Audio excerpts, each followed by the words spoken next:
Again, in this one, I'll build on what I said in Breakthrough 12 about these subconscious selves. And the topic here is going to be, how do you actually free yourself from one of these selves? And I know from my own experience that in the beginning, this can seem confusing. It can seem abstract. How do I deal with this? But the way to at least get started on it is to realize that you have already done this. If you're on the spiritual path, if you have been on the spiritual path for a while, you've already freed yourself from some of these subconscious selves. And so it's just a matter of becoming more consciously aware of the process. Now, as I said, it's not my intention here to say that there's only one way to walk the spiritual path. And so you look at the world and you see there are many spiritual movements. For thousands of years, people have been striving to raise their consciousness. And obviously many people have been successful in doing so. And they have not known this teaching I'm giving about these subconscious selves. But they have still managed to make spiritual progress. Now, I would say that the reason for this is that they have actually freed themselves from these subconscious selves. They just haven't been, either they haven't been consciously aware of it, or they haven't used the same terminology that I'm using. They haven't called it a conscious self. They might have called it ego, they might have called it shadow, whatever. But what I'm saying is, this is a process that people have been engaged in for thousands of years. So there's nothing mystical about it. It's not some far-flung up there process. It's a very practical, down-to-earth process. And you think back at your life, and I think you can probably see that there are certain situations where you have suddenly seen something in yourself that you had not seen before. You come to some aha experience, some revelation. It might have been an unpleasant experience where you suddenly saw you were doing something that you thought was wrong or that you shouldn't have been doing. But in retrospect, what it did was it shifted your consciousness. It freed yourself from it. You could even say that when you first consciously acknowledged there is a spiritual path I can follow, when that happened, you got rid of the self that was trying to stop you from acknowledging the spiritual path. You somehow, the conscious self separated itself from that self. And it might not have consciously seen it as a self, but you realized there was an illusion. You had been trapped in an illusion, and now you saw a higher view, a higher understanding, and you embraced it. You walked in that direction. So this can only happen when you free yourself from a subconscious self. So you have done this probably many times already. And all I'm talking about here is that, for me at least, when I became consciously aware of this, it became so much easier to walk the path. It accelerated my growth so much, because now I have this mindset that there's always a part of my mind that's open to seeing the next self I need to work on. And I think, as I've said before, I think this process will continue as long as I'm in embodiment, which I will actually explain why that is later in a later video. But what I want to talk about here is this process. So I have said in my previous video that the first step is really to get rid of all this energy that's preventing us from seeing the self. And once we do that, then it's much easier to see the self. And the goal really of this process is that we come to see that the self is based on an illusion. Once we see that it's an illusion, well, you automatically accept a higher understanding. You cannot see an illusion without seeing a higher understanding at the same time. You could have been in embodiment 500 years ago and you were brought up to believe the earth is flat. But when you really saw the arguments or the evidence that the earth is round, the fact that you saw this higher vision also made you see that the belief that the earth was flat was an illusion. So you shift from being trapped in the illusion, colored by the illusion, to seeing the higher understanding. It may not be the highest understanding you are seeing when you get rid of oneself. As I said, for each step up the spiral staircase, there's a self we need to overcome. So you overcome oneself, that means you got rid of one illusion, but there's a self on the next step that has another illusion, and so on. But the spiritual path, then, when you realize this, becomes it becomes a gradual process of becoming more and more free. And as I said, it has its own reward. You feel more and more free. I feel so much freer today than I did back then. And I remember back then how it was that there was always this fear that, ooh, what if there's some aspect of the ego I haven't seen? And it's like this monster in the subconscious mind that's come out and eat me, this dragon that's going to come out. And today, I know that whatever is hiding in my subconscious mind is just a self. And I've already seen so many selves. I've already overcome so many selves. What's another one? What's the big deal about another one? And from that perspective, it actually becomes easier and easier to walk the path. In a sense, it becomes difficult because the selves can be more subtle. It's more difficult to see. But so ultimately, the one element is the energy, removing the energy. The next is coming to see the illusion. So how do we come to see an illusion? Well, it can happen, as I said, through the school of hard knocks. I've seen people over the years who go from crisis to crisis, and at least some of them, they change through that process. There is a concept in the field of addiction where they say that an addict has to hit bottom. And I don't necessarily think that's correct in the sense that the outer situation has to become so bad, but whenever a person needs to change, the person needs to come to a point where it stops looking outside of itself and it starts looking at itself and saying, well, what do I need to change? And that's when they can start growing. Because as long as they're projecting out, it doesn't matter how severe the crisis becomes, they just still are looking outside themselves, and that doesn't change anything. So the first, or at least one step you can take when you're on a spiritual path is you can consciously decide that you are willing to look at yourself. And you most likely made that decision a long time ago, otherwise you wouldn't have found the spiritual path and you wouldn't have followed it as you've done up to this point. But there can still be a certain reluctance, and I remember in myself, for many, many years, there was a clear resistance in me. I knew about the ego, but there was a clear resistance in me to seeing the ego. Again, because I was afraid, what if there's some really bad aspect of my ego that suddenly exposes itself? Because and what was the situation there? If you look at this and you see this resistance in you, what does that mean? Well, where does it come from? I said in a previous talk that I came to the point where I realized I have a self that is very attached to me being seen by other people as a good person. So then there was another self that projected, well, what if you have this really bad aspect of the ego in your subconscious mind? Then people won't see you as a good person.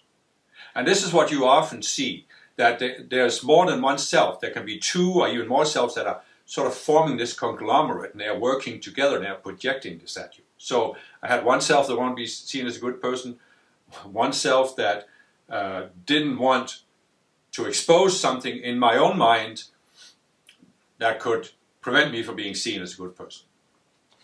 But what was the problem there?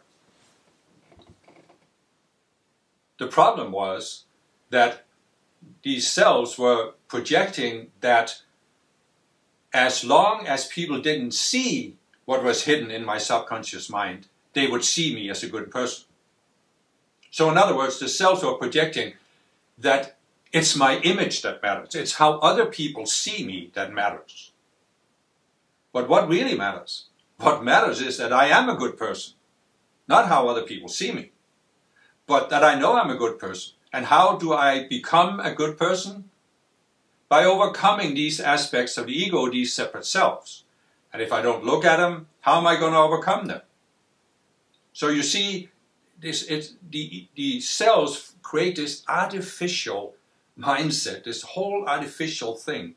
And so what happened to me was basically, and it's a funny thing, I said I had these people that were waging this campaign against me, trying to discredit me, and there came a point where I realized, first of all, I have this self that wants to be attached, and I overcame that self. But then I also came to a point where I realized, well, it doesn't matter. I mean, they've already done everything they could to discredit me, and I can't do anything about it. So what? What does it matter? And what happened there was I overcame another self that projected that it was important for me to put on an appearance. And it was like, when any appearance I could put on had been shattered anyway, well, what does it matter? Just let it go. And so then I overcame gradually, it took probably several years, but I overcame this entire reluctance to looking at myself. And it was really a great turning point, because now I was not reluctant to look into my own psychology. I didn't have this this self that was projecting that as a spiritual person, as a spiritual teacher, as a writer, as one who was doing conferences and this and that, I should live up to a certain standard. And, you know, you see this in spiritual organizations. I saw it from my very first spiritual movement. A spiritual movement can have a culture that says, this is how you are supposed to be when you are a good member of this organization. And for many people, it's that you walk calmly, you speak with a soft voice, you always speak slowly, and you seem to be in control of everything. And whatever it is, I'm not trying to put it down. I'm just saying you can see a spiritual movement to have a certain culture. This is how you're supposed to be. And that's okay. For a phase, it can be fine, but it should only be a phase. As you come to a point where you're saying, well, I'm not walking the path to put on the appearance of being a good student. I'm walking the path to raise my consciousness, and that means overcoming all of these selves, including the self that wants me to be seen as a good student. You just let it go, you know, you just let go of all this resistance. And so I got carried away again. How do you start seeing these selves? Well,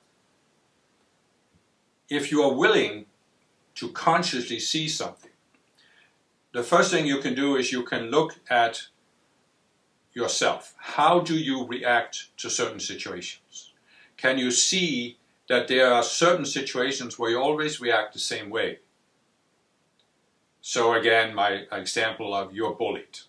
There can even be a certain bullying in spiritual movements, where there are some people, some members that have set themselves up, as I said, the mini gurus, and they think they know how other people should walk the path. I have seen in all the spiritual movements I've been involved with, there's a certain type of people who become very judgmental, because again, they are putting on this appearance that they want to be good students, and they have to live up to certain criteria, whatever the movement's culture is, and they feel that they do, but they become very judgmental of those who don't. So there can even be bullying, in a sense, in a spiritual movement. So how do you react to that? You come in and you submit. You submit to these people who seem to be very sure of themselves, and they're very sure that they're right, and they're projecting out that they're right. And it can be quite, sometimes it's subtle, sometimes it's more harsh in beating people into submission. And so you submit to this. And if you see this kind of pattern, you know there's a self there. And what you can then do is you can start questioning this. You can start saying, but is this the only way to react? Could there be other ways to react to this situation? And is this the way I want to react to these situations for the rest of my life? And if not, what do I do? Well, you start looking, you start working on it. First of all, you can give the invocations and decrees to transform the energy that the self is hiding behind. And then you can look at it and you can come to this realization that you have this self and it was created at some point. Now, the complication is it might be created in a past lifetime, but you don't necessarily need to see the actual situation where you created the self. You just need to see the dynamic, the illusion behind it. And I used the example, you're 5 years old, you're bullied by an older child, and in your identity mind, you form this belief, I'm powerless. And so you can start looking at this, and if you identify this, you can say, okay, But I am now 65 years old, in my case. Am I still powerless? Am I as powerless today at 65 as I was at 5? Well, no, I'm not. But then you can realize that to this self that you have, you are not 65 years old. You're still 5 years old. And you are as powerless today to the self as you were when you were 5. And when you see this, there comes a point when you work with this where suddenly the conscious self finds itself outside of this self and looking at it and saying, but it's completely ridiculous to believe that I'm as powerless today as I was when I was 5. It's a complete illusion. I may not have all power, but I certainly have more power than when I was 5. And when you see this, that's when you can shift out of the self. And you can, I have a process that I go through when I come to see this, and in my mind I say, but you're not me, and I'm not you, and I don't want you anymore in my life experience. So I'm letting you die. As I said in Breakthrough 12, the magic of this teaching is that you don't have to solve the self. You don't have to solve the problem that the self is projecting. You just have to see that what the self is projecting is based on an illusion. When you see that illusion, you shift out of the self. And as you stop feeding your attention and your energy into the self, it will gradually die. And this process can, of course, be sped up by invoking light from the Ascended Masters. So you can actually come to become aware of this process. And this is tremendously powerful. Now, of course, looking at your reactionary patterns is one way. Looking at are there certain situations that I find myself in my life over and over again, on certain type of people I encounter again and again. And then you can realize, you can ask yourself, well, I talked about in the last video that you have one or more Ascended Masters that you are working with as your spiritual teachers. And before we come into embodiment in this lifetime, we made a life plan. And in that plan, one of the aspects of that plan is how we wanted to grow spiritually, what things we wanted to overcome. Basically, what separate selves, what subconscious selves did we want to overcome in this lifetime. And if you saw, because when we make this plan, we are not inside the four lower bodies, so we have a clear vision. And if you saw, for example, that you had a tendency to react a certain way to certain people, and that it was necessary for your ongoing growth that you overcame that tendency, but you also saw that in your last lifetime you were a little reluctant to deal with this tendency, then you might actually decide, well, in this lifetime I want to overcome this, so what do I do? Well, I put myself in situations with people that are exactly like that, so that I have to react to them. I can't run away from them. And this can often mean family members, parents, siblings, it can be spouses, it can be people at work. So in other words, your life plan is you want to overcome this separate self. But you know you were a little reluctant, so you are saying, I will confront myself with the type of people that can provoke this reaction in me, so I can't ignore it, so I have to look at it. And when you become consciously aware of that, then you can say, okay, I may have been reluctant up to this point to deal with this issue, not anymore. I want to get beyond this. Because actually there's a part of your divine plan that is not about overcoming something in your psychology, but expressing something creative, something positive. So when I realized this, I saw that, well, I want to be very concentrated, very focused on overcoming the work phase of my life plan so I can get to the creative phase. And quite frankly, for the first 20 years I was on the spiritual path, I was very focused, very diligent. I gave tons of decrees, countless hours of decrees invoking light from the Ascended Masters. But I also went into therapy. I read books about all kinds of psychological topics. And I really worked on seeing things in myself. And it's not that I'm not doing it now, but it's just that now it's become easier because I don't have the resistance the same way. So, where am I going with this? Well, when you make the shift that you're willing to look for these selves, you can gain tremendously from reading books about psychology. Many, many books out there about psychology today. When I was young, there were hardly any. But today, there's just so many of them. They talk about various topics. You know, one I read many years ago talks about your inner critic. In other words, there's a self that is your inner critic. It's constantly looking at you, evaluating everything you do and think and feel, and judging it based on this harsh judgment. Oh, this is right, this is wrong, this is good, this is bad.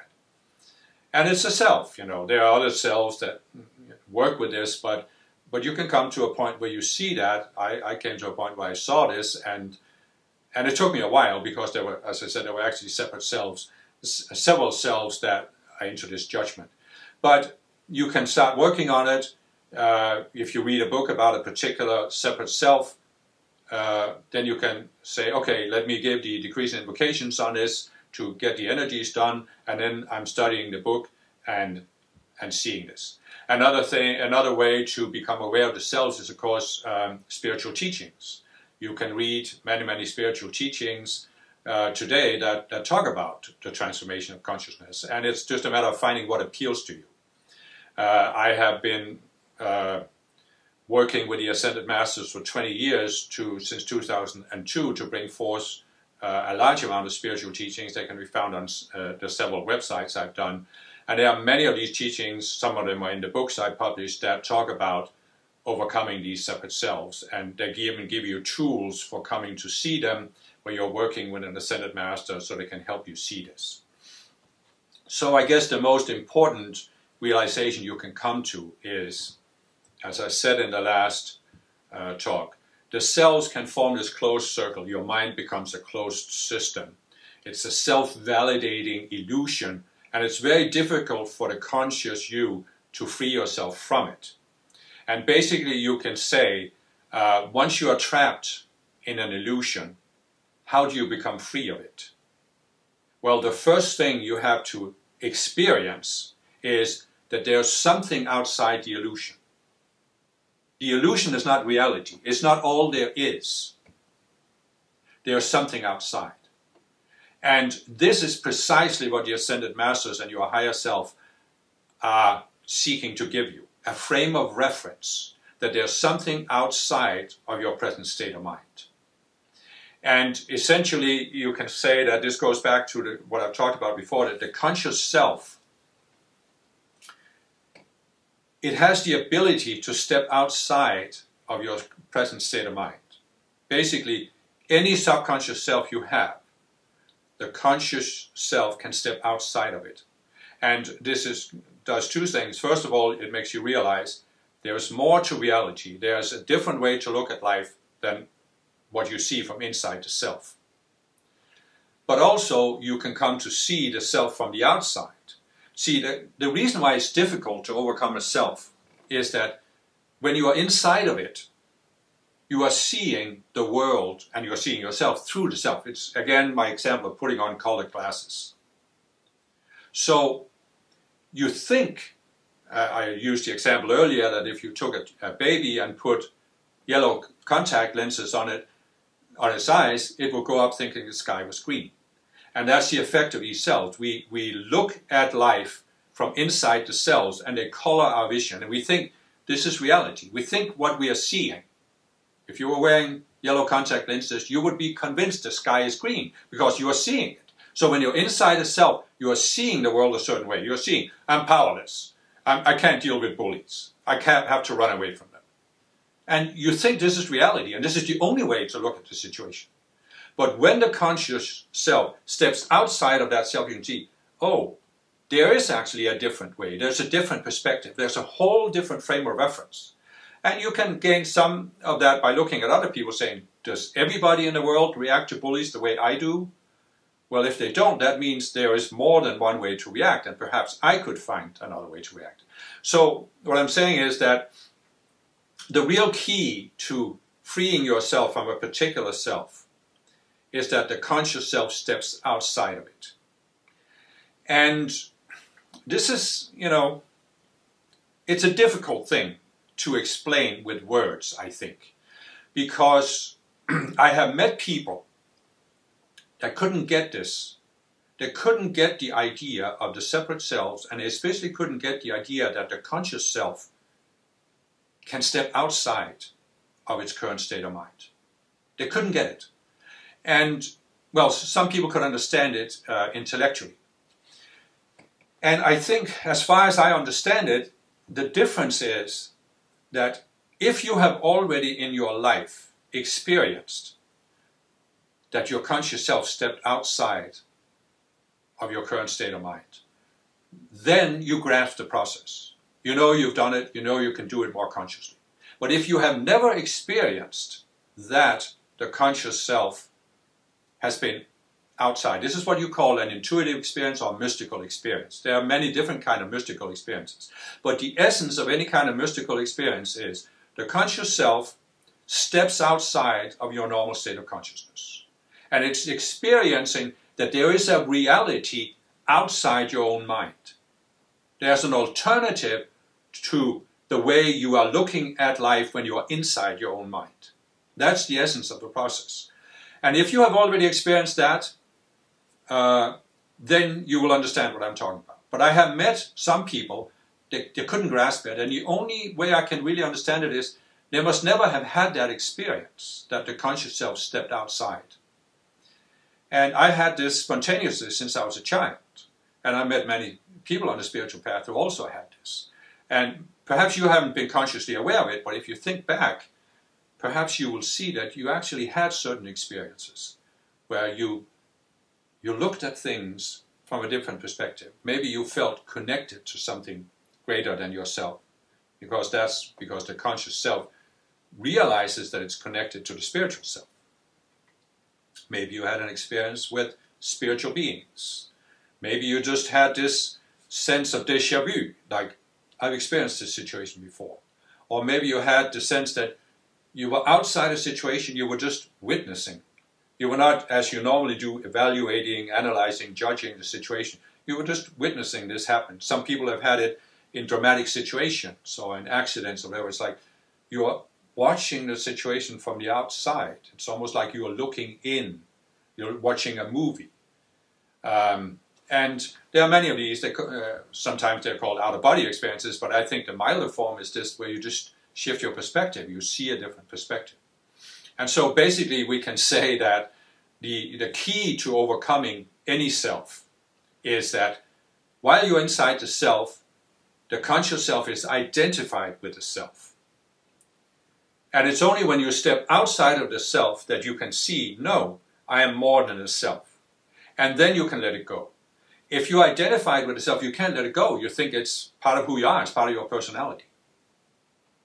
But the real key to these teachings, and that's just one of the revolutionary aspects of this whole teaching about the conscious self and the separate self, is that the conscious self is not these selves.